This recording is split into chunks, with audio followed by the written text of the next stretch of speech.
magre-repaint lang tayo guys. Ayan, i-repaint natin si Sakura. Yan yung bike natin na siniservisan araw-araw. Yan yung service natin. Kasi guys, yung mga parts niya, yung ibang parts niya kinakalawang na. So kailangan na natin siyang pag wala kang budget, lang, konting pintura lang para hindi siya halata na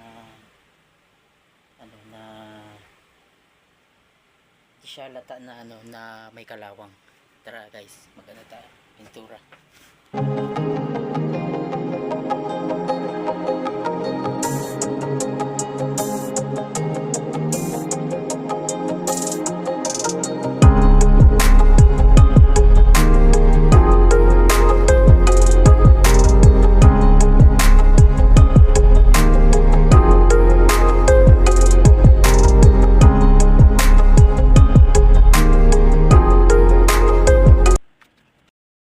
Tapos na tayo magpintura.